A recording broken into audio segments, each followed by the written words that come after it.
We've always talked about the communication gap, but that is with respect of age. But this time, I want to bring on that how actually communication gap is actually increasing within our own families without respect of any sort of age. Let's check it out. जब से मैंने होश संभाला है और let's say जब से मुझे चीज़ें याद रहने लगी है, एक चीज़ मैंने हमेशा कांस्टेंट देखी है that boys usually doesn't have the healthy relationship with their fathers. I don't know why.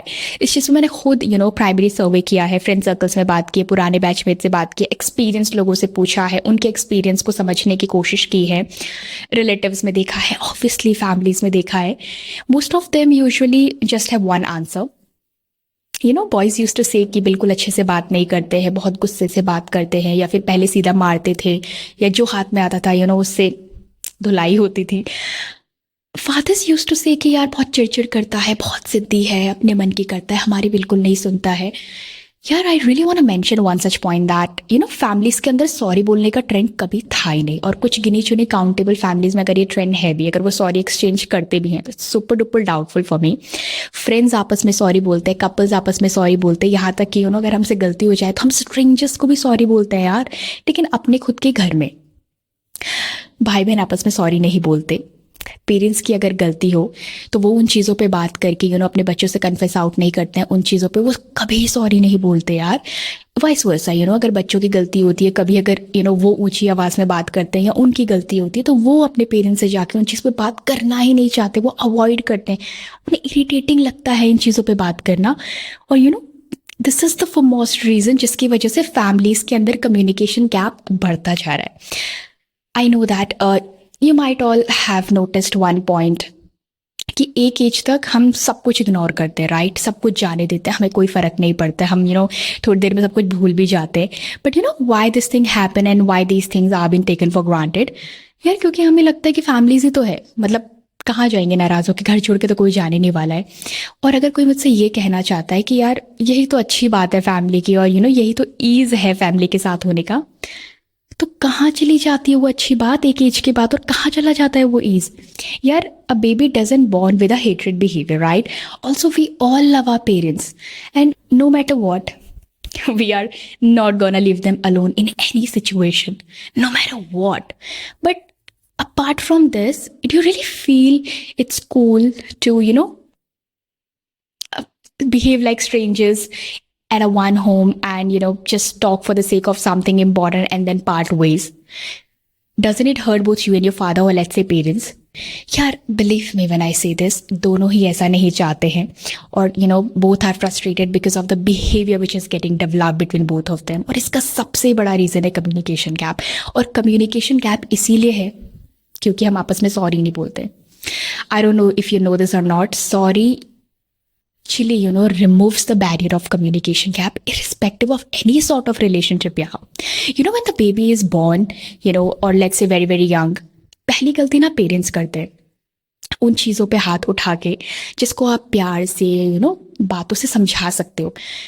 They don't want to take an effort. यार you have to take an effort. और उसके बाद वो इतने हैबिचुअल हो जाते हैं अपनी हैबिट में, मारने पीटने में, कि उन्हें लगता है अब तो ये तो मार पीट के ही समझेगा, या फिर मार पीट के ही समझेंगे ये तो. और after that they do not ever talk on that matter again to their child. They never want to confess, और सॉरी उनके दिमाग में ही नहीं है. ओके, फनी है हम लोग बात कर रहे हैं, लेकिन सोचने वाली बात है. It actually gets bottled up gradually. एक चीज़ मैं बहुत शिद्दत से बोलना चाहती हूँ that if you are watching this video right now, whosoever reached my channel, अगर आप पेरेंट्स हो, यार प्लीज़ अपनी गलतियों पे भी बात करो. प्लीज़ इसको कॉमन करो अपनी फैमिली के अंदर. सॉरी बोल के बात करो, कम्युनिकेशन करो बच्चों से. And children, guys, whenever it's your turn to say sorry and apologize to your parents, please just go ahead and do not overthink. I know most of the time ये hesitation ही होती है जहाँ पे हम चाह कर भी बात नहीं करते, या फिर हम सोचते हैं सॉरी बोलने का लेकिन हम अवॉइड करने की कोशिश करते हैं. And I can truly understand we are not habitual of this behaviour within families. हमने उन लहजों में कभी अपनी फैमिलीज के अंदर बात करी ही नहीं है, right. I tell you one thing, there's a very small story of me and my brother. We got a fight, which is not a casual fight. He's thrown on me some very, very harsh words. which I really couldn't stand because I didn't expect any such thing from him. And he's 2 years younger to me, and he said something very, very annoying. And I didn't speak to him for a week. He just got normal on a very next day, And the reason he wasn't hurt, because I didn't speak anything bad for him, and he just normally wanted to start the conversation कि क्या कर रही है, मेरा ये काम कर दे, वो काम कर दे. And I was shocked.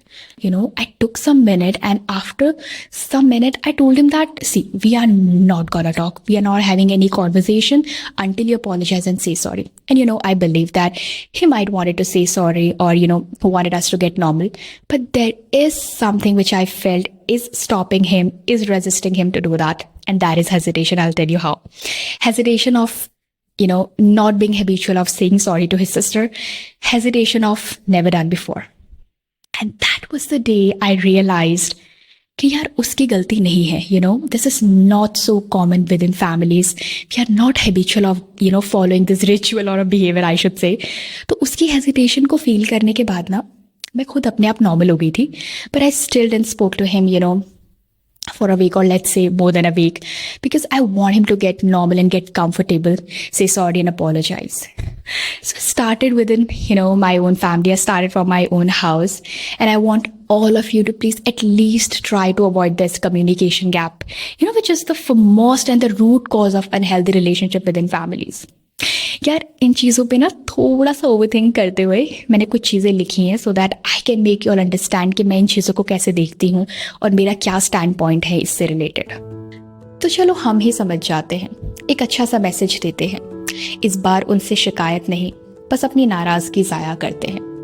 वो सारी बातें जिन पे हमें खूब डांट पड़ती थी, आज उन्हीं बातों को ज़रा सा हम फिर दोहराते हैं. चलो मान लिया हम बच्चे थे, नादान और अकल के कच्चे थे, और बेफिजूल की बातों पे हम बहुत जिद किया करते थे. उस जिद के आगे और कोई नहीं, बस झुकते माँ बाप थे. पर याद है ना उससे पहले कितने थप्पड़ खाए थे. फिर गुमसुम होकर कोने में हम मुंह फुलाकर बैठे थे, और जरा सी देर में सब कुछ भुलाकर हम हंसने मुस्कुराने लगते थे. हम छोटे से वो बच्चे थे जो हर बात को भूल जाते थे. अपनी छोटी छोटी गलतियों पर माँ बाप कहाँ सॉरी बोलते थे, पर हमें सिखाया जाता था कि गलती अगर हुई है, छोटी या बड़ी पता नहीं, पर इस बार तुमसे हुई है तो मांग लो झुककर माफी उनसे.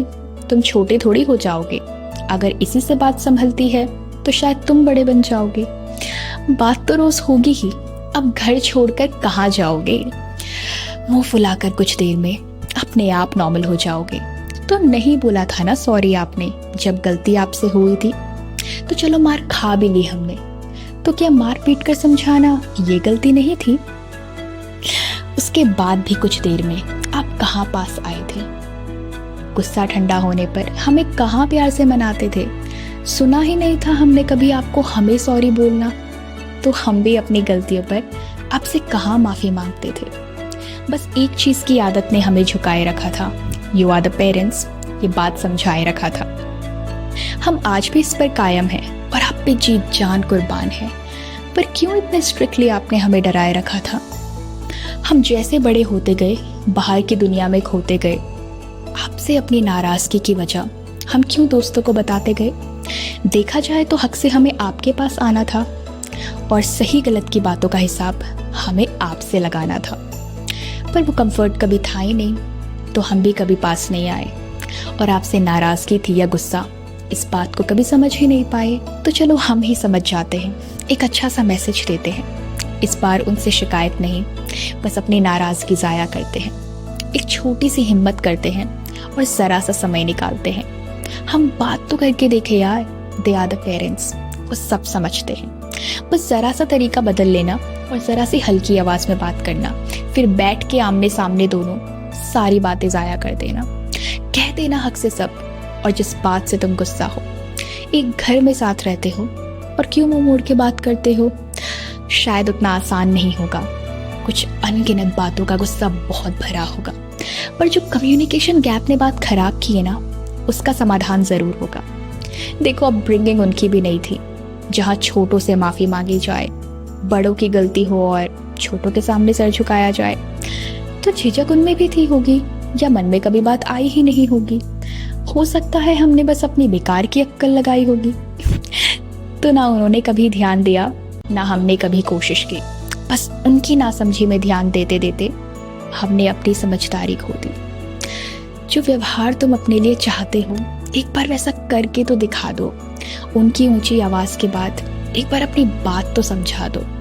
अब कहोगे कि वो नहीं समझते। मैं कहती हूँ कैसे होगा जब तुम उनकी बातों का जवाब उनकी ही भाषा में दोगी। तो बदल के देखो ना यार भाषा अपनी। ट्रायल हर बार पास नहीं होगा, लेकिन कोशिश ही नहीं की इस बात का तुम्हें अफसोस नहीं होगा। तो सबसे पहले चाहत है, बाकी सब बात की बात है। अगर हम बदलना चाहते हैं तो हर कोशिश कामयाब है, फिर चाहे वो घर के अंदर हो, फिर चाहे घर के बाहर। अगर हम एक बार ठान लें तो पूरी कायनात पलट के रख दें। यार बना लो उस रिश्ते को जो हर दूसरे घर में बदनाम है। तुम कदम उठा लो पहला अगर दिल में कुछ बात है। पर देखो माइंडसेट बदल के जाना, क्योंकि पहली शुरुआत है। अगर ईगो में जाओगे तो बाकी सब बेकार है। तो चलो हम ही समझ जाते हैं, एक छोटा सा मैसेज देते हैं। इस बार उनसे शिकायत नहीं, बस अपनी नाराजगी जाया करते हैं। वो सारी बातें जिन पे हमें खूब डांट पड़ती थी, उन सारी बातों को आज जरा सा फिर याद करते हैं। आओ चलो एक कोशिश करते हैं, अपने उस रिश्ते को संभालते हैं। जिन पर उम्मीद हम खो बैठे थे, उस पर फिर बात करते हैं।